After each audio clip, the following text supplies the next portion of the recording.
So I've had the OnePlus 15 for about a month now, and I want to share with you the truth about this phone versus the iPhone 17 Pro Max, so you can decide which one is going to be the better option for you.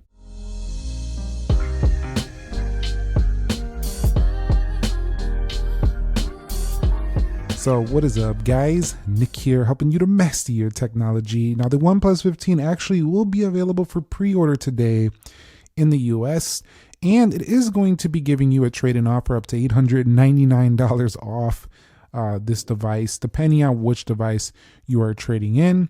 You can also get a guaranteed $100 credit with any trade-in phone, and you can get $100 cash back when you buy with a trade-in.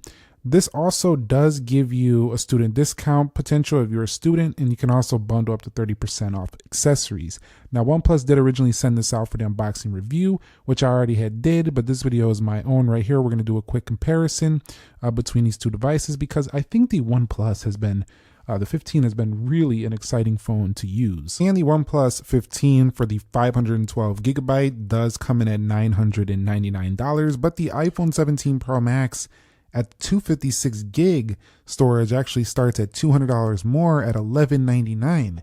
So this one is significantly more for less storage. And for that alone, we have to talk about the first section, which I want to cover here, is the price to value ratio here. Essentially, how much value are you getting for the price? Now, I'm talking about from an objective sense, from a subjective sense, like from your own personal take. You probably are going to choose based on what you enjoy more as which is to be more valuable for you.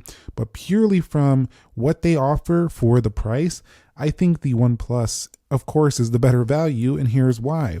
Significantly larger and newer battery technology with the silicon carbon battery at around 7,300 milliamp. While it doesn't have quite as large a screen, the pixels per inch is about identical. It's only off by like 10 pixels per inch, so it's not a huge difference here. It also does have a similar shape and feel, but it is a little bit lighter and more comfortable to hold than the iPhone 17 Pro Max, which is a bit heftier. And the aluminum to me is a little bit more slipperier on the 17 Pro Max as well.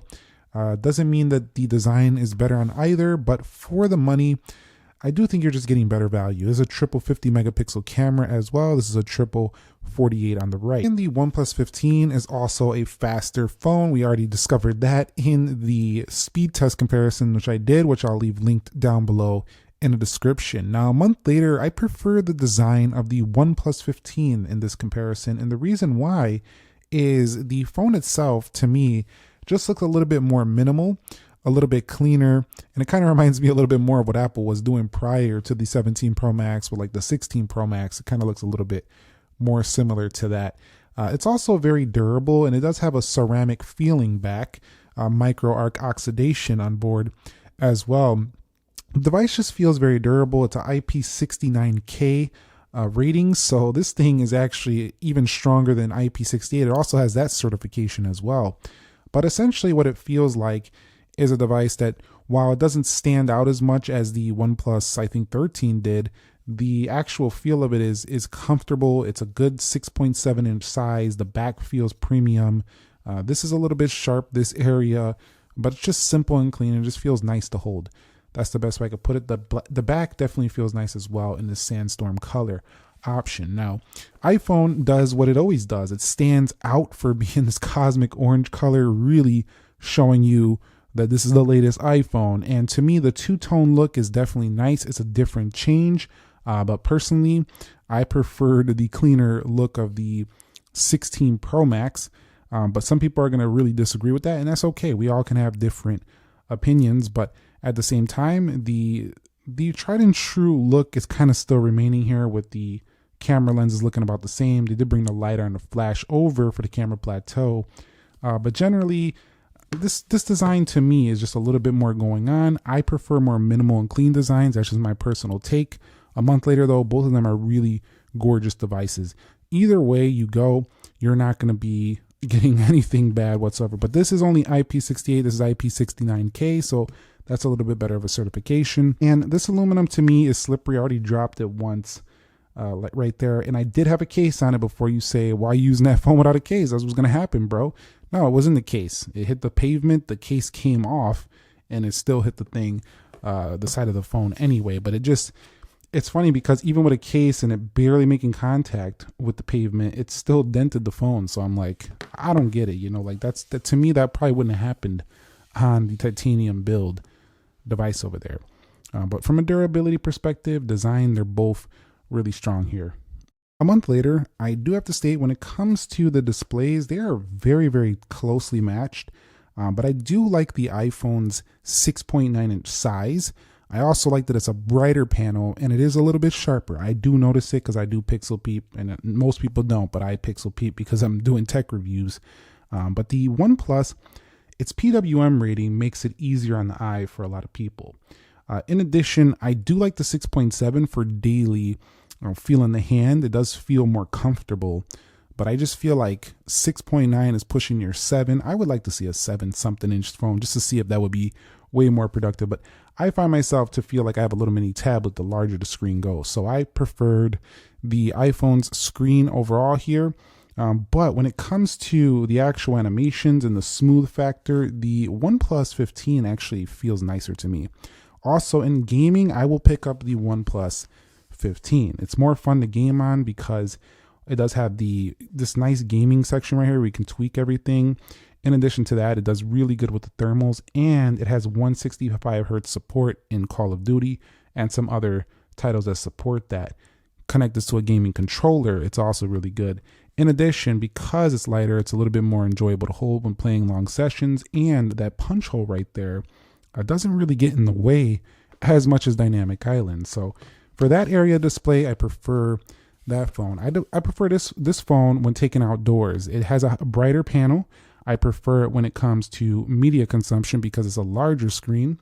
But generally, they're not too off or too different, but I do like the color reproduction a bit better on the iPhone. But what's cool about the OnePlus is that if you go into the display settings here and you scroll down, they do have a lot of nice features to enhance the screen experience, like eye comfort and the ability to customize that screen as well. Not only that, they have adaptive tone, and you can really tweak the screen to almost however you would want it here just by going to this section of screen color mode, and you could change the different colors with this color wheel right here. So if you like to customize and tweak the actual color reproduction of the display, I do have to give it to OnePlus. It is a bit better there. Generally though, I did prefer the iPhone's display, probably mostly just because it was brighter and bigger. That's about it. But I do like that the OnePlus is a comfy size and has really good PWM ratings on there. Now when it comes to gaming and thermals, we already had tested the benchmarks, and I found that the results always come in higher on the OnePlus. I also found in my testing that the OnePlus got a slightly warmer than the iPhone did. So the iPhone's Apple really went to town when it comes to keeping the iPhone cool. This phone, I don't care what I'm doing, this thing never warms up, like ever. I never felt any warmth on the 17 Pro Max. So if you're looking for that type of phone that never heats up in the hand, just get a 17 Pro or Pro Max. You'll be very happy. The OnePlus is no slouch either though. If you want a phone that performs really great, might get a little warm if you push it to the max. This is good. This is a really good phone. You don't really, you'll probably never really feel heat anyway, unless again, you're playing a 165 hertz game at the highest performance settings for an extended period. That's the only time you'll feel some heat on this phone. Other than that, everyday tasks, this phone just stays cool to the touch most of the time. So overall, it really just comes down to that. Like, how much do you care about those thermals?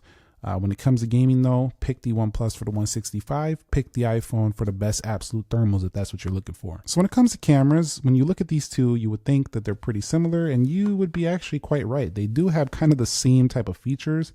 We'll start over here with the OnePlus.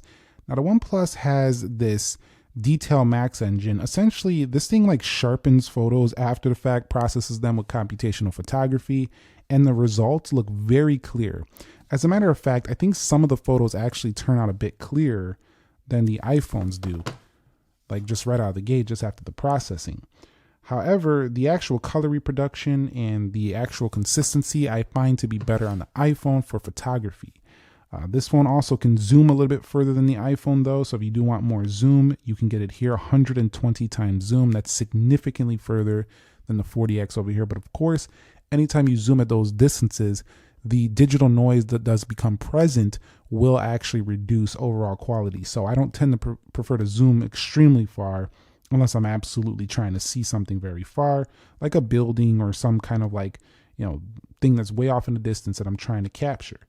Now you can see right here, we do have the master mode, which kind of reminds us of the Hasselblad version of these phones back in the day. But I say back in the day, the OnePlus 13 had that, but you know what I mean, like the previous option. Portrait mode's available, text scanner, and then there's a lot of different modes right here, including an underwater mode. So OnePlus is very confident about their water resistance. They will tell you about some risks if you are going to use that mode, but it is possible to do it on this phone. That's how good the water resistance is. When you actually take out the SIM card tray, I'm not going to do it here, but you will see like a little gasket to cover that as well, so that wouldn't get damaged either. This does have a nice dual recording mode as well. So you can hit this right here for dual video, and they have different ways to capture this dual video as well. So there's a lot going on for this device, and I just think that you'll have a really good time, even though a lot of the reviews say that it's not the best camera in the world, which it probably isn't, but it is a really solid one. If we go ahead and flip over here to the front, the actual front-facing camera looks very nice as well. You could punch in, you could come out ultra wide. Well, it's not super wide.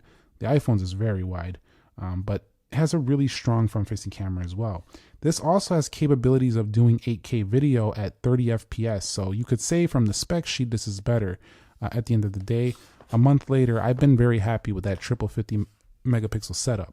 Now with the iPhone, what I really like is the front-facing camera. The center stage camera is super boss on this phone. I've been really enjoying this, and it just feels like it's really beating most of the competition, especially on that front-facing camera.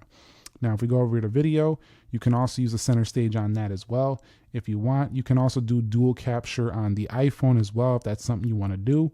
But generally, I just like how much more consistent the cameras look on iPhone. Like each lens looks like you're on the same lens, you just zoomed in. So I find if I was going to pick one of these after a month for photo and video, I'm probably picking the iPhone still. At the end of the day, the macros look a little bit better. The actual video is a little bit more consistent. But if you really like a sharp and detailed photo, I would probably go with the OnePlus. It tends to produce very sharp results overall. If you want spatial video, panoramic video, the iPhone is clean in that respect. And if you're trying to use raw modes and things of that sort, the iPhone is still going to take the victory with the available applications that go for video editors and prosumers and stuff like that. It's probably still going to be the better option there.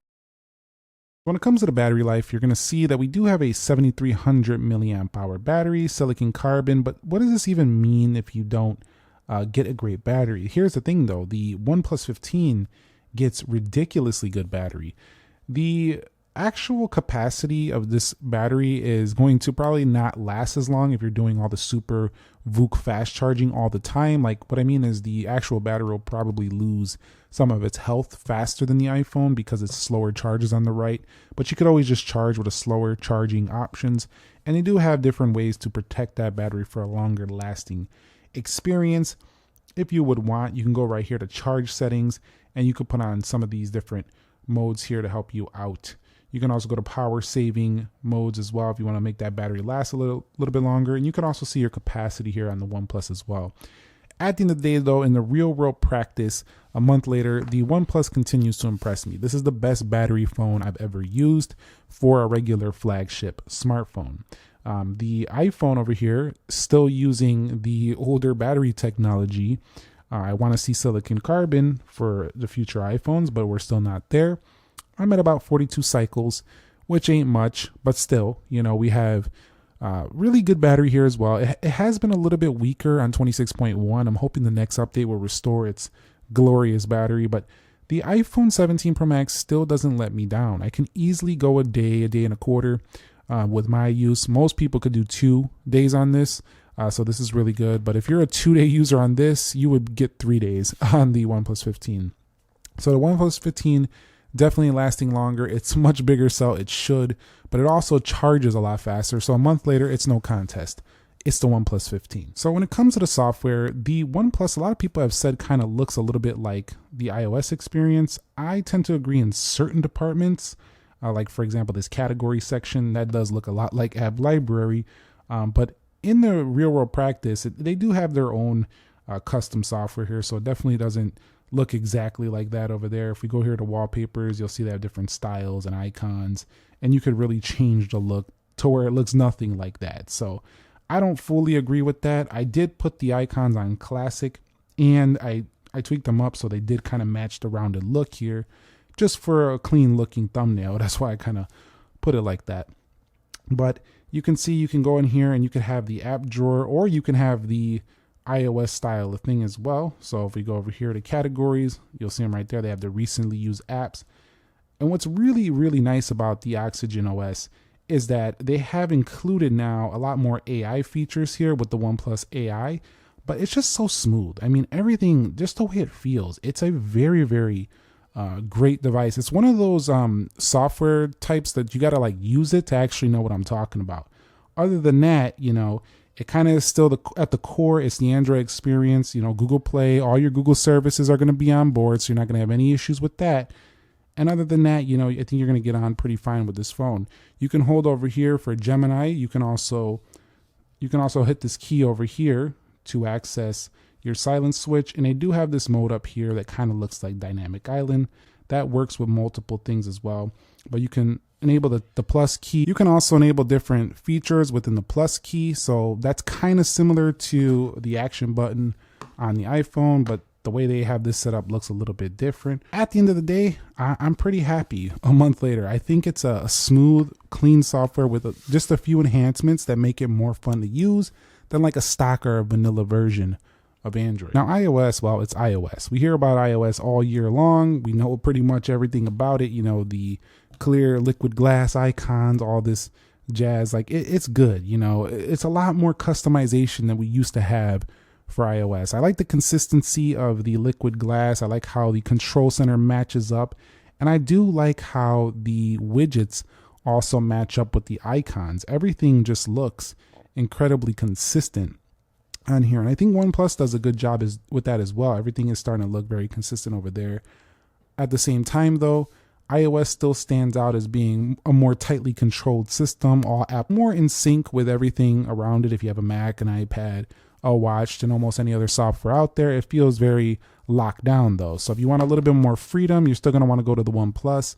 If you do want just a consistent performer where everything matches up and the ecosystem just super reliable with pretty much all products. And that's also true on this as well. OnePlus is doing a great job with their headphones, the OnePlus Buds that go with this, the OnePlus Watch, the OnePlus Pads, they go very well as well. So, and you can also transfer files here to the iPhone through this iPhone share they have on here. So we go over here and we go to share with iPhone or PC. It will allow you to do that. So the feature is going to be right up here to the right. Let's go ahead and showcase it right there. And for 10 minutes, you can go ahead and find and share with iPhones right from the OnePlus phone. So pretty cool stuff. Now, when it comes to longevity and resale value, the iPhone is going to take the W here. This phone just lasts and lasts and lasts. It has several years of updates, like 6 years or so. They don't officially mention that, but it's going to be around there. And it's always going to resell very well when you go ahead and get rid of it, provided you kept it in good condition. It should last and get you some money back. The OnePlus will get you some strong money back if you trade it back through them, or you trade it back through maybe another Samsung device or something like that. If you want to trade the device in for a good value, you're going to get it there. But the final recommendation here for longevity is probably the iPhone, just because it doesn't fast charge, so the battery capacity should last longer. The resale is going to be higher. But really, when I take a closer look, and technically due to the price, I do find the OnePlus to be a more exciting phone to use right now. It feels a little bit more modern because of the silicon carbon tech battery, the 165 hertz enabled within gaming. And while some people say, oh, it's a step back in the looks, and also, you know, it doesn't have as sharp as a screen, and you're just trying to downplay it. I'm not trying to downplay it. I just can't really see pixels on a 450 pixels per inch display. I just don't see them. I'm not going to take a magnifying glass to my smartphone. That's not an excuse. I do love a 2K, but it's just not a problem when a device gets this good a battery and it performs this well. The camera is losing the Hasselblad collaboration. Really comes down to personal preference. I found these results to be acceptable, and they're not anywhere near a cheap looking camera. So I'm pretty happy with this as well. The 17 Pro Max though is that tried and true. It's like that old trusty. You just trust it, you know it's going to work, you know it does the job, and it matches up with all the stuff you have in the ecosystem already. So it really comes down to your personal preference. Whatever features you find yourself leaning more towards, pick that phone. But these were a lot closer than I thought, and personally for me, I find right now the OnePlus 15 to be a little bit more of an exciting phone to use. But this is tried and true here on the right. So either way you go, you can't lose. That's how I feel about these a month later. Let me know your thoughts on which one you would pick down below in the comments section of this video. Thumbs up if you enjoyed this, and subscribe if you haven't already. Again, the OnePlus 15 should be available for pre-order today, December 4th in the US. So I'll catch you on the next one. Nick here. Be sure to be well, and peace.